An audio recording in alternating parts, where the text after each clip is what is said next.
Dune the Machine Crusade is the worst thing since Dune the Butlerian Jihad. I don't have any more, Mr. Plinkett, but Is that how you wanted to start it off? yes. Yeah. Yeah, I this book is god awful. It is truly one of the most shocking. What is that cover? Yeah. You know what it reminds me of? It reminds me of that Aliens Bishop book. I think that's the Yes. cover. It might Yeah. be the same artist. Yeah. It's like the laziest cover ever. Yeah. That what the new publication of it That's is like? right. At least Exactly. this has the goofy 3D rendering of, I think, a Titan, and then I guess that's Erasmus? I Is think that so, because it has the cape, right? Yeah. yeah. I mean, I will be honest though, Erasmus does look kind of cool with that cape on. Yeah, the Titan looks terrible. It's clearly like two different art styles mixed together, as was the 2000s. Hang on, let me let Cleo out.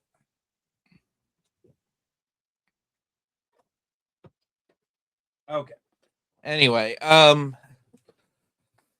yeah, Dune the Machine Crusade is essentially what Dune the Butlerian Jihad should have been, but also done as stupidly as possible and solely to kill off multiple characters because we had too many characters in the first book.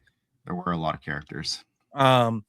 So we'll start with the first plot, which is that Vor Atreides and oh god, Xavier Harkonnen. Xavier Harkonnen Yeah. are fighting the machines. They are essentially like the big two leaders of the Butlerian Jihad. We start with them and Virgil Tantor, who is Harkonnen's adopted brother, are fighting on this planet that's run by Zen Buddhists or it's the weird Buddhist Lamists. Yeah, Buddhist Lamas. Yeah. That are pacifists and don't want to fight the machines that essentially give them all food poisoning for no reason and thus causes the first of several events with the Buddhist Islamists that are supposed to follow real life, which is when they Xavier Harkonnen essentially blows up a bunch of their statues to cause like a flood to deal with the machines. Right. Which there was a bunch of Islamic extremists that blew up a bunch of statues of Buddha. What was that back in like the 90s? Oh, you mean in our world? Yeah. In our world, in Yeah. real life. And it's Yeah. so on the nose and bizarre. Yeah. There's a lot of real world illusions in this book. Like we talked about how it mirrored some of the things that were going on in the Middle East at the time as well. Yeah, but only with the Buddhist Islamists. Right. It's kind of whatever. But yeah, like the ultimate point is that the Titans capture Virgil Tantor and torture him in the dumbest way possible, which is supposed to be a horrific scene, but Virgil Tantor's barely a character. Yeah, he's And only in the beginning. it was like they watched a Saw movie and they thought, what if we did this funnier? I love how that stuck with you. There's so much in this book, and yet that scene, I think there's a harpoon involved, stuck with you the most. Okay, so they have him in an air bubble, then they harpoon his thigh, which would have had him bleed to death. Because there's really no way of not hitting an artery, shooting a harpoon into a human. Yeah. And then they keep sucking him out into space and then bringing him back in when he's on the verge of death. And I'm like, this isn't like waterboarding, you know. Space kind of causes permanent damage if you don't have a spacesuit on. That's right. And it's supposed to be like this horrific scene of the Titans are just so evil, but it's so badly put together that I was in hysterics. Yeah, I remember you messaged me. Oh, let me ask you a question though. Did the time jump between Butlerian Jihad in this book throw you off at all, or did it make sense in the context of the story? Because this book takes place like over 20 years later. right? Like the jihad's been going on for decades at this point. You know, you have uh, Vorian and Xavier being sort of the military leaders of the jihad, and then you have Iblis Ginjo. I messed that up. Being and Serena Butler being the political leaders, but it's Iblis is in charge, and Serena's just kind of a figure. She's like a nothing character in this book until the end. She's a figurehead. But did that time jump throw you off at all? I'm going to answer with C. I couldn't give a shit less. Okay, yeah, fair enough. It worked well enough, and then we have a weird. I think one of the authors needed they decided, or maybe it was editorials, like, can you put a timeline of what we missed at the end of the book? Right. So we basically get the cliff notes of what happened between books. There's actually a short story that happens between these two books that we'll get to in Tales of Dune. Yeah. Um, as well as a prequel story to Butlerian Jihad that is also in Tales of Dune. It's called like The Faces of a Martyr or something like that. I think Yeah. That's the story that bridges the two, I believe. And Hunting Harkonnens takes place before Butlerian Jihad. Right. Which deals with Xavier's parents, as I recall. But anyway, so we have that, and then overall, Xavier and Vor I call them the Obi-Wan Anakin movie relationship. We're supposed to believe they're best friends, but they really don't act like it 90% of the time. I think we get one scene of them kind of acting like friends. But then we get Iblis Ginjo is actually running the government, and Serena Butler essentially has given up on humanity and just talks to the Cogiter Quina in secrecy, because Iblis Ginjo keeps setting up like assassination plots and blaming the machines for them. Yeah, basically, I guess drive her into seclusion. Yeah, and her arc of this book is becoming more of a actual leader, and then doing one of the dumbest things on a level of attain from Star Wars Order 66 level of stupid. Yeah, okay. We should just jump to that part. I mean, let's just finish her plot line and get done with it. Okay, well, Serena Butler does like absolutely nothing for the first almost 3/4 of the book, and then when the Cogiter Quina unalives herself, her brain, Serena's like, I guess I should do something, and then starts like taking power away from Iblis. Yeah. And Iblis doesn't like this, and he basically manipulates Serena into sacrificing herself in an attempted peace treaty with Omnius and Erasmus. Yeah. And that's the end of her plot line. And then Iblis, I think, uses that. He has like some AI doctored video of her getting killed by the Titans, or no, not the Titans. Sorry, her getting killed by Omnius. Well, it's a Twi'lexu Gola they're using. Oh, so it wasn't AI doctored. They actually like filmed it. They filmed a Gola. That's crazy. Yeah, what it is, but and he uses that to incite more, anger against the machines, right? To try and revive the jihad, because at this point it's flailing. Right? They've been fighting for over 20 years. That's the whole point of it, is that people are giving up.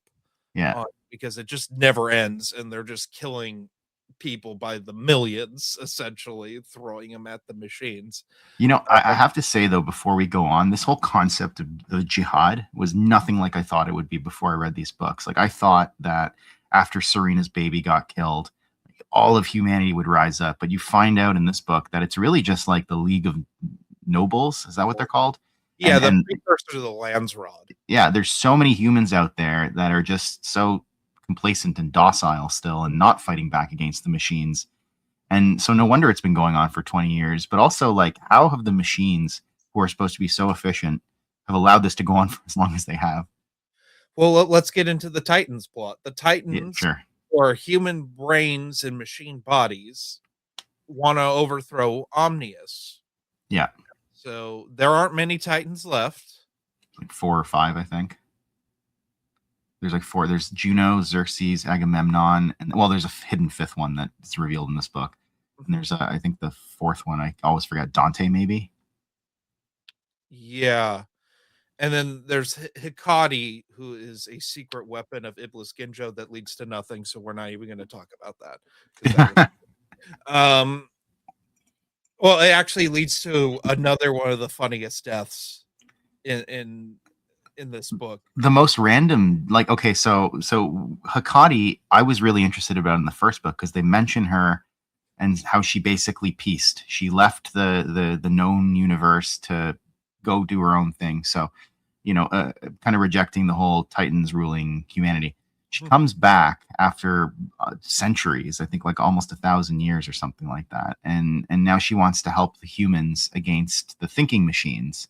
And of course, Iblis Ginjo is the one who she kind of ropes into her plot, which is fine. I think that's fine, but he doesn't tell anybody about Hikari. So of course, when two other characters that we'll get to come across her, they think that, oh my god, it's another Titan, she's evil, and they sacrifice themselves to take her out. But it also takes out a fourth character on a planet.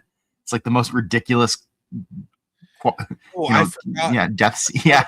That it ends up affecting the Ganaz. Yeah. I forgot about that. That's So not just a fourth character, but most of Ganaz gets annihilated in the aftermath. Is that why it's all islands in the later books? Yeah.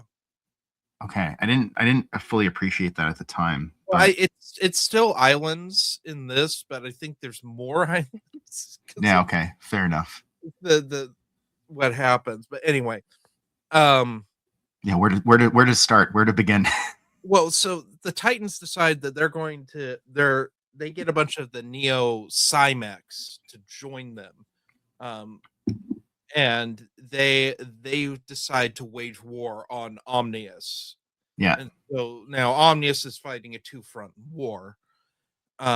Meanwhile, Omnius is annoyed that it's missing what happened on Earth. And Erasmus has just lied about what actually happened, which is kind of funny. Because it makes Erasmus look bad. Right, and the Earth Omnius was destroyed at the end of the last book, right? So this Omnius is like the Corn Omnius, which is, I guess, the main Omnius at this point. There is an Earth update. It's just lost in space at the moment. Right. Because that becomes a tiny plot thread in this.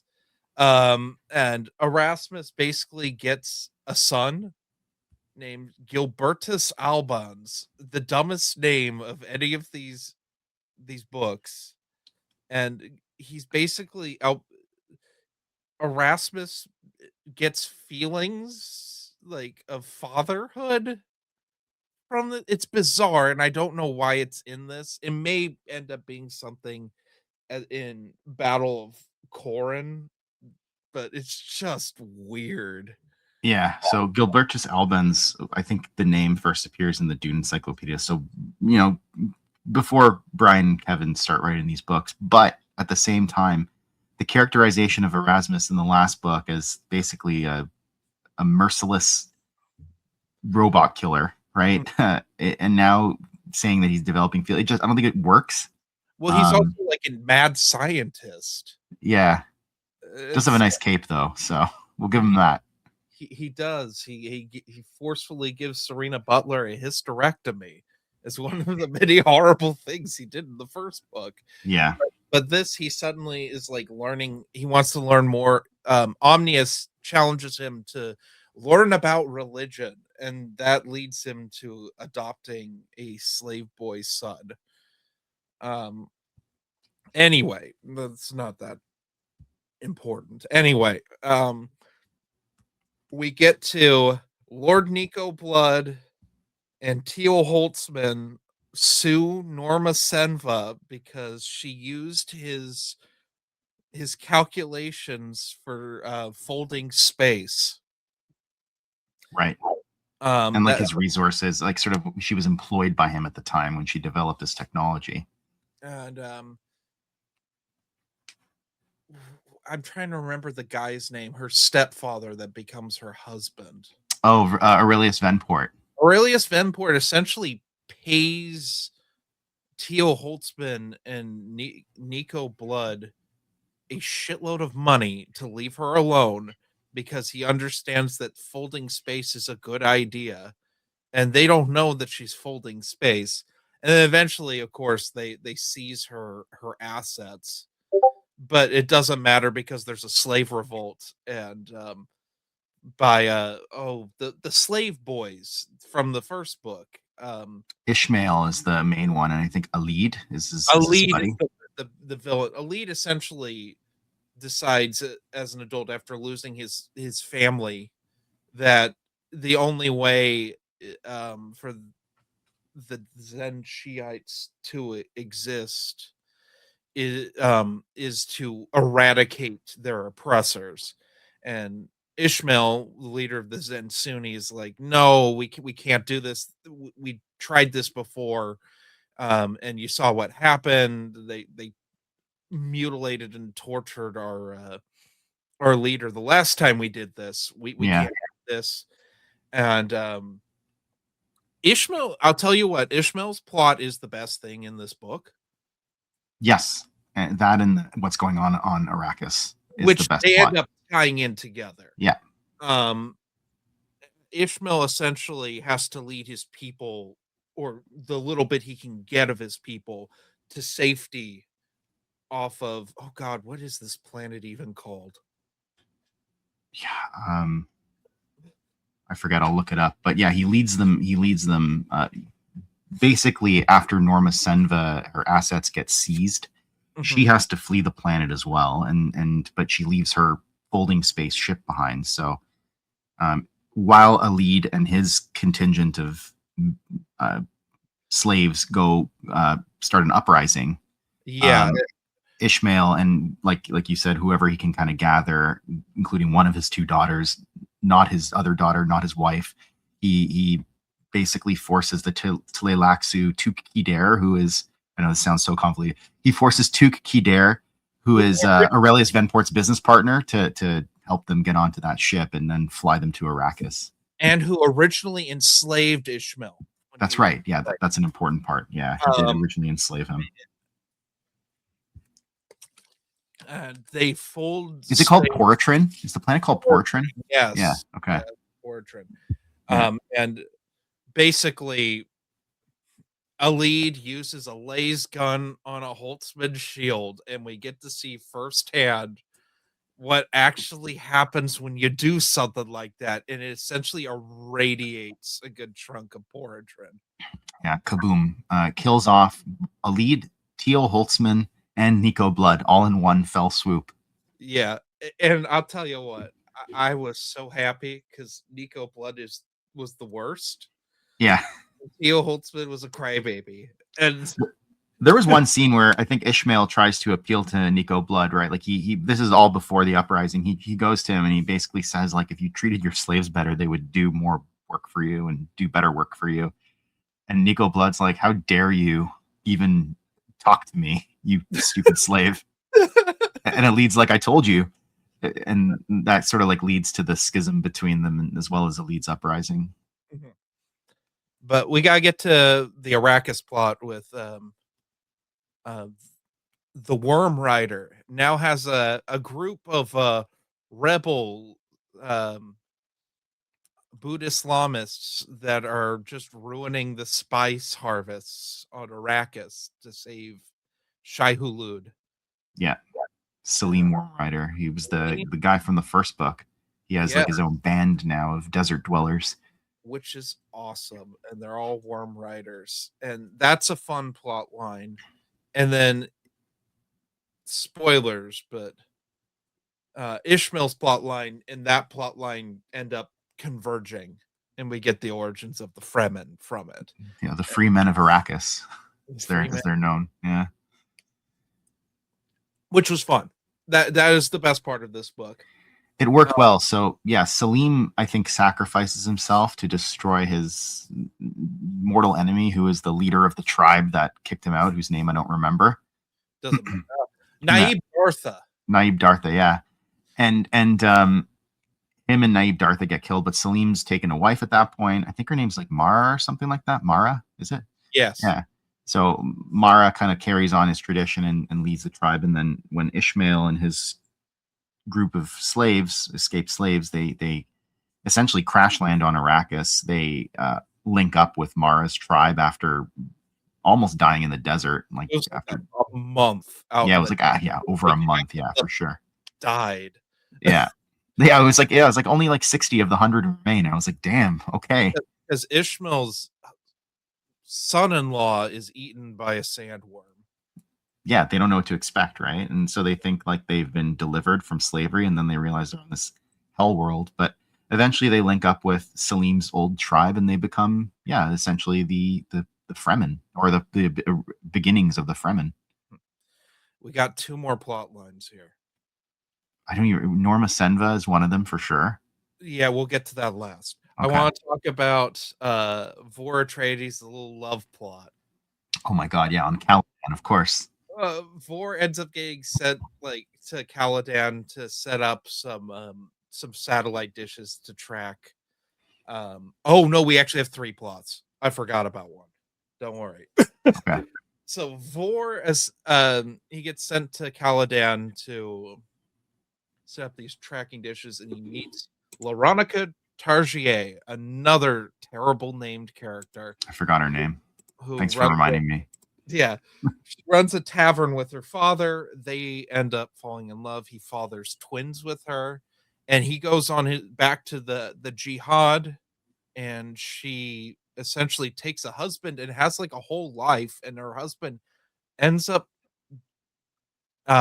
getting killed fighting one of those electric eel things that are on Caladan that we saw in the Dune preludes.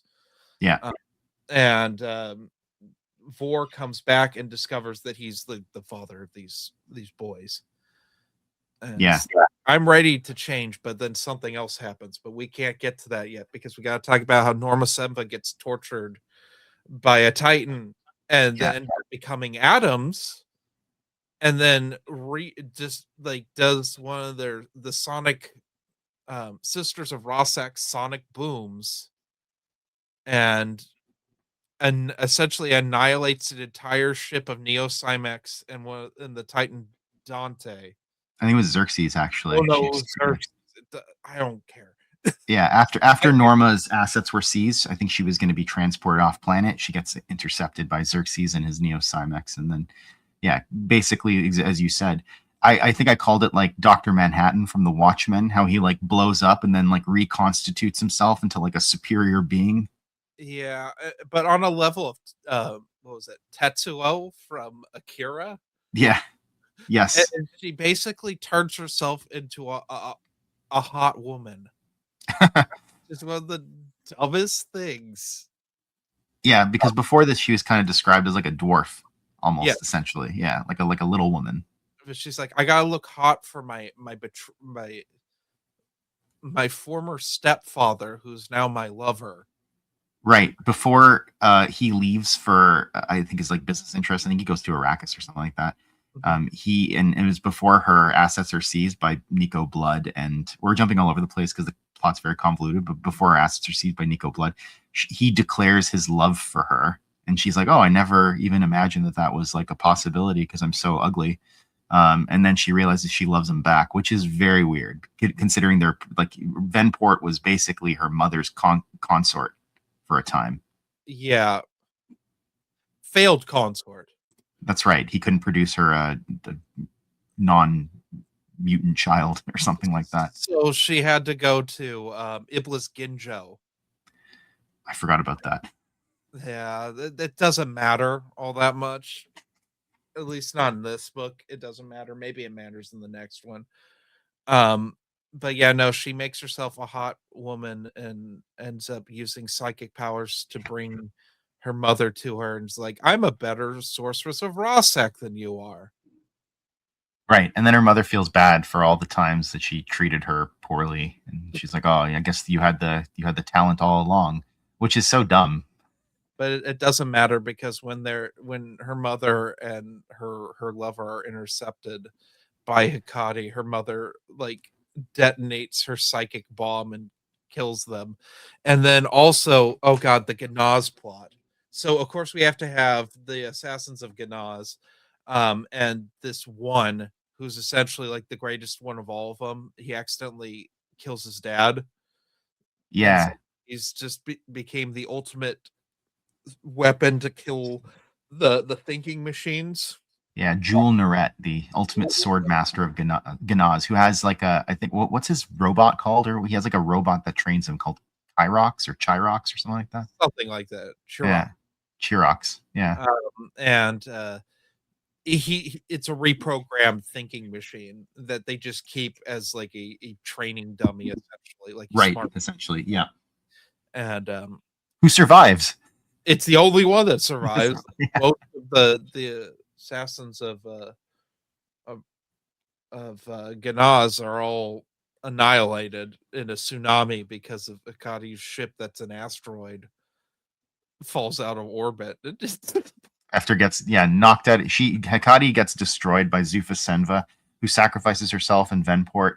I don't even think like is Norma Senva even sad about it? Like, do we ever get a scene? I don't recall a scene where I think she finds out and she's just like, okay, well, yeah. At that point, she has like a kid, I think, who well, she's neglecting. this is the point where they just kill characters left and right. Yes. Because immediately after this, they kill Serena Butler. Right. Yeah, so like the tally already, like we have major characters like Salim dead, like Nico Blood, Tio Holtzman, Serena Butler, Aurelius Venport, Zufa Senva, Jewel Narette, who I guess wasn't in the last book, but we have like 6 or 7 characters who they just wiped out. And then we get to the stupid Twi'leksu plot that is just shoehorned in at the end of this to make sure we remember that the Twi'leksu are evil. So there's been like a small plot thread that Serena Butler really wants these organs being donated to the injured soldiers, and they're getting them from Twi'leks. And she thought they were being grown in axolotl tanks. They aren't all. People are essentially being kidnapped from border worlds, from French worlds by Iblis Ginjo and and the Twi'leks, and are being forced to have their limbs and eyes and organs removed. Yeah, they're harvested for their body parts, essentially. Yeah. And Xavier Harkonnen, who knows that Iblis Ginjo is not to be trusted, especially after Serena's death, that is blatant manipulation by Iblis Ginjo, because he couldn't marry her to keep control of her. He goes with them to Twi'leks, and he finds out like what's been happening, and his idea, he knows he can't stop it per se, but he sends a message to Force saying, "Hey, I'm gonna fly into a sun with Iblis Ginjo." I forgot all about this, by the way. Yeah, this is that Xavier Harkonnen dies with Iblis Ginjo. Oh yeah. So Xavier Harkonnen sabotages the ship and is like, my I got my daughters, my heirs will live on. Like I've lived a good life. I love my wife, but you can't live, Iblis Ginjo. You're evil. He sabotages the ship and not only kills Iblis Ginjo, but his second in command, who's basically this weird SS officer type guy that's been behind the scenes of killing people left and right. Right, Iblis Ginjo's second in command, you mean? Iblis Ginjo. Yeah. Oh, what was his name? Secret. He was kind of like his SS. They are. He's like a mix of an SS and a Gestapo because he runs the secret police. That's right. It doesn't. I forgot all about that. It doesn't matter, but yeah, no. So basically, the only character from the only 2 characters, like main characters left from the first book, are Norma Senva and Vora Atreides. Yeah, Norma Senva, who appears to be essentially immortal at this point, and Vorian Atreides, who has that age like he ages slower because he got those treatments from his father Agamemnon when he was living on the machine world. I should say the main characters. Oh, and Ishmael. They're the And only. Ishmael, yeah, It, yeah.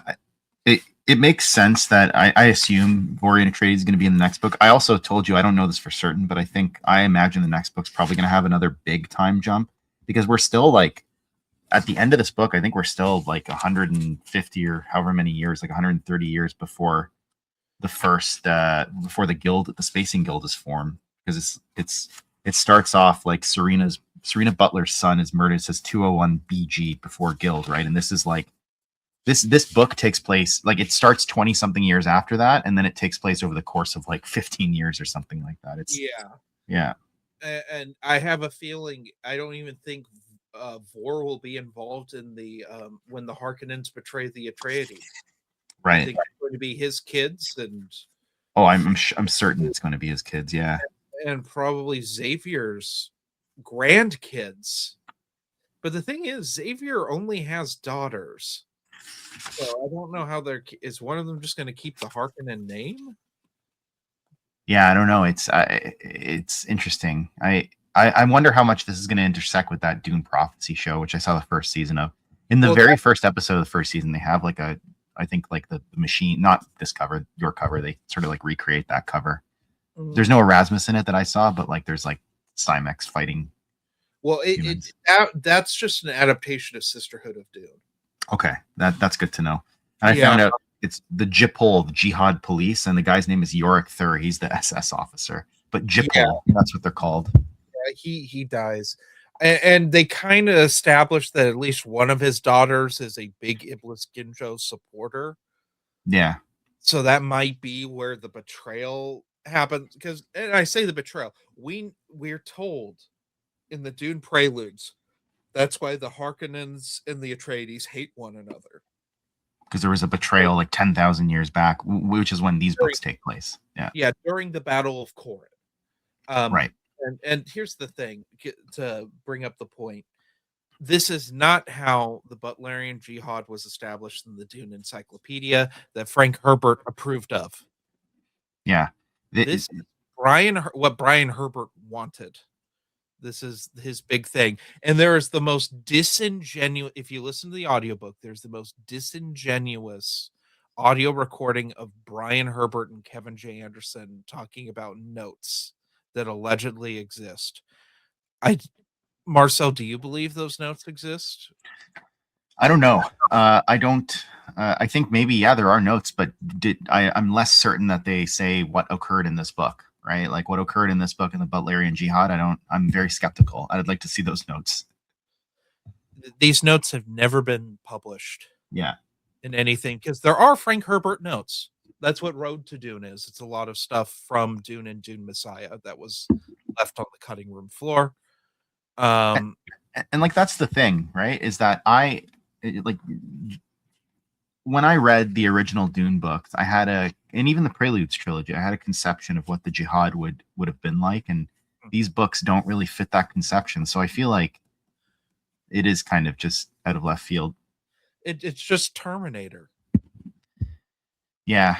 But with 1,000 like Game of Thrones level embarrassing plot lines. Yeah, I still don't think Erasmus works as a character. For me, all of the AI should be under Omnius. There shouldn't be any divergent AI personalities out there. I just don't understand how a thinking machine would allow for that, right? Yeah. So and this book's way too long. Way too long. It is. It's a 27-hour audiobook. Yeah, my version is 767 pages, which is a long book. It's too long for this. Like I've said before, these, like with the Preludes books, they should be one book. Yeah. But they had to be trilogies. I don't know. I guess that's how these guys work, is they work in trilogies. So yeah. What would you rank this one? Ooh, what did I give it? What did I give the last one? I can't even remember, but I think I gave the last one maybe like a 2 out of 5 or something like that. This would be like maybe a 1.5 out of 5. I gave it a 1 out of 5. I thought this was terrible. Yeah, you're always like a 0.5 below me. I think I'm more charitable than you are when it comes to this Well, kind of stuff. it's just disingenuous. The only reason it straight up got a flat 1 was that disingenuous audio recording from the authors. That was just it just felt like BS because Frank Herbert wouldn't write things like this. He Yeah, just I wouldn't. know. I've made the observation in the past, and I'm just going to say it again because I think it's still true. But these books are mostly plot, Mhm, right? The characters, there's like that's why I think I like the Ishmael plot line the most because it seemed like he got a ton of character development, mhm. right? Where it's like this difference between show and not tell. Like we're being told that Xavier and Vor are best friends or whatever, but we don't really see it. We see it maybe once in the book, right? They don't show it. Whereas I think with Ishmael, like you're actually like, kind of rooting for him. And the crazy thing is, like in the first book, I didn't really care for the Ishmael Salim plot lines, but in this book, they were better. And Because they kind of paid off. Yeah, they went somewhere. yeah, they went somewhere. And Um, there's just not a lot of philosophy in this book. Like you think that like if humanity is facing an existential threat and now they're fighting back, there would be a ton of philosophy in it, but not really. It's really just plot and fighting, which in the beginning was kind of exciting, but then gets old very quickly. it becomes just war porn. Yeah. Well, yeah, essentially. Yeah. It's so dumbed down for what Dune is. And like none of the characters other than Ishmael have really much character development. Norma realizes that she can love another human being. Vor realizes that there is something more than just fighting the thinking machines. Yeah.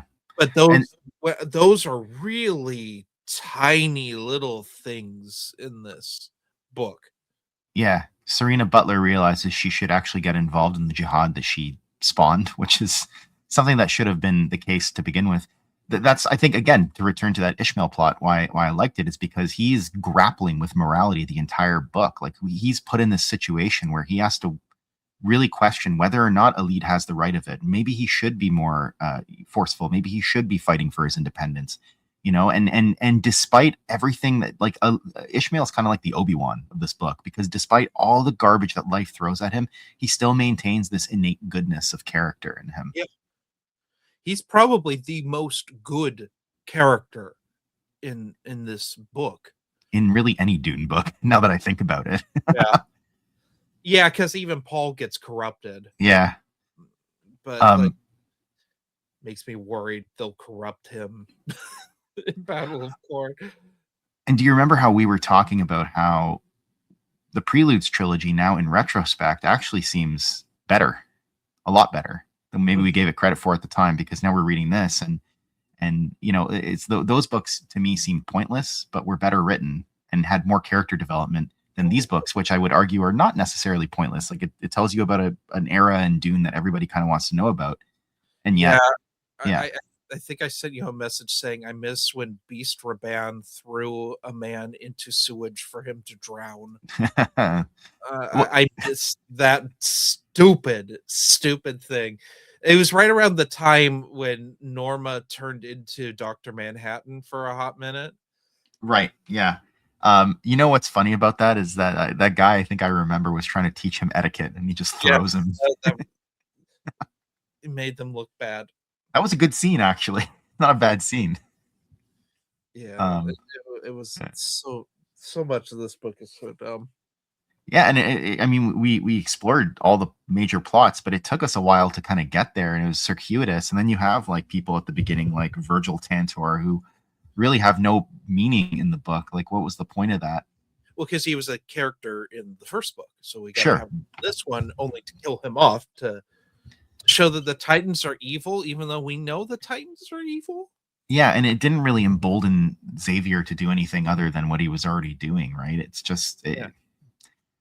I guess, sure, yeah, we need to know that they're evil again and again. Oh yeah, Serena's dad dies of old age. Manny and Butler, yeah, Yeah, and her mother has a stroke afterwards. yeah. That's Yeah, the most believable thing that happens in this book. yeah, they die within, I think, a day of one another, which is just really sad, but There's another kind of like minor plot thing, and it's introduced in the first book how Xavier loves Serena. Like his love for Serena is kind of timeless and boundless. But he marries her younger sister Octa, and he falls in love with Octa too, right? But it's like a different kind of love, and he resolves himself to be sort of that good family man. But there's a bunch of references throughout this book about how Xavier still kind of loves Serena, and it goes nowhere because they both die. I mean, they do have the resolution Right. of like our love could never exist with the jihad. The jihad is more important, and he resolves himself to know that Serena would never. That's all Serena cares about is the jihad, and it's the same with Vor because Vor has an attraction to Serena. That's why Yeah. he joins the jihad in the first place. But he moves on. Like With they Veronica. with Veronica, which you know what? I like them. I like Veronica. You just don't like the name, but you like the No, it's a character. stupid name. It's Yeah. a stupid name. I liked seeing Caladan because it's the only time we see Vor truly happy.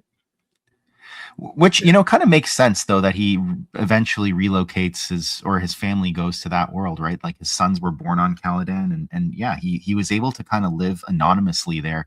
Like she didn't know that he was Vorian Atreides, the great hero of the Jihad, until he revealed it to her. He was just pretending to be just a regular soldier on furlough. Mhm. Yeah. Although what's crazy to me is that with the way that Caladan's portrayed, the way that all these planets are portrayed, like we haven't seen really much of Gedi Prime yet. I know it was in the first book, but like Well, it got even annihilated in the first book. right, but even like Ix, even like Tleilax, like they seem to just be stuck in time. Like they're exactly the same or very recognizable to the planets that we see 10,000 years later bearing the same names in the Preludes trilogy. Yeah, I think that has to do with the getting rid of the machines. Sure. Yeah, fair enough. But at the same time, like they aren't the same when you get to like Heretics of Dune. I mean, Right. uh, And that's only Giddy 3,000 years later. Prime is called Gamu. He Yeah. has a totally different name. Yeah. But after that's after the Leto's reign, his tyranny, and the scattering has happened. So things change. I mean, they have a weird republic at that point that doesn't make any sense, and clearly Frank Herbert didn't care about it. So I got to ask you, because we did this last time as well, which character is going to turn out to be Duncan Idaho? Oh God, I I'm was kidding. the sword master from Ganaz, That's right. which he may be the reincarnation of that because you know how Right. It's so weird because like they they don't really go explain it, but they they like in name of a previous sword master right. in your graduation ceremony, and you are that because he is also a different name as well, and he has to live up to that. And I want to say that Duncan Idaho pulls Jewel Naret's name. I think so in the Preludes trilogy. Yeah, Got and to go that's what back and look that up. Yeah. Naret's there. But also we get to see you remember the redheaded guy that's Duncan Idaho's friend in House Harkonnen that they trained together. Yes. We see his ancestor Right. in I forgot this. about that. He's the first of his family to be trained by on Ganaz, which I thought was a fun little nod. I'm not going to take a dump on that. I thought that was fun enough. So It's a any blink and you'll miss it reference, which right. I'm here for that. I Yeah, don't I missed it. So thank you for that. because So I any mean you didn't like the Ganaz stuff in House Harkonnen. It was the no. only stuff I liked in House Harkonnen. I alluded to was Duncan Idaho's Dagobah training. I wasn't big on it. And there were you know what, looking back on it though, there was that political subplot that I thought was kind of interesting between the warring families. Mhm. Um, it wasn't bad. I have to reevaluate that original trilogy that we read in light of this one. Yeah, and that political subplot just doesn't go anywhere. I mean, it does a little bit in House Carino. There's like a half-assed thing where that family teams up with the Harkonnens to attack Caladan, and Yeah. they have to use some subterfuge on them. Wow. Okay. Yeah. Yeah. Now we're revisiting the old books in light of these ones, which I think makes sense. You're gonna have nods to your other books and the ones that you're now writing. Like I'm fine with that too. I have no issues with that. And it's Kevin J. Anderson. He's the king of putting nods to other things. Yeah. And he does it. Sometimes he does it poorly and sometimes he does it well. It's kind of 50-50. I know people really don't like when he does that, but Yeah. I just got done with Tales from Jabba's Palace, which he edited and wrote a couple of the stories in, which is probably the best thing he's ever worked on. Yeah. I like I said that and Moss Eisley Cantina are the peak for me. Well, there are nods to those two books throughout. Tales Yeah. from Jabba's Palace alludes to Mos Eisley Cantina and the Bounty Hunters later, because that Yeah. was a year after. And like, I mean, it's Kevin J. Anderson who, in the what was that, the Sith War comic, he alludes to the Star Wars comic strip, Oh, does he? Oh, right. With like, with the the Masasi warrior who shuts himself away. mhm. It's like this guy's gonna come back years later, and he comes back in like the newspaper strips. Yeah, Luke But fights.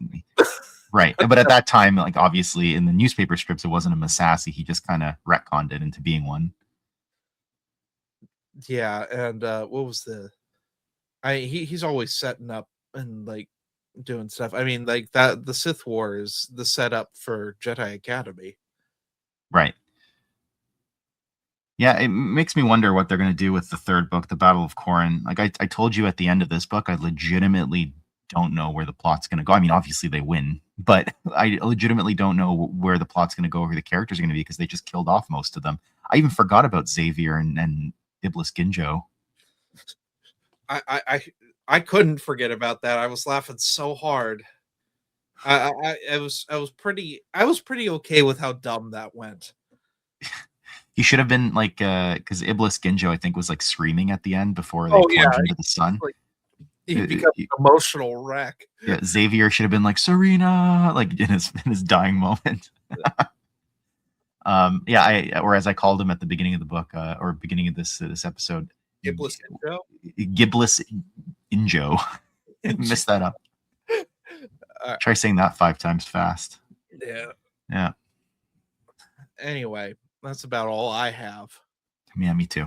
Yeah. Walk without rhythm, or you'll attract the worm. Have a good one, everyone.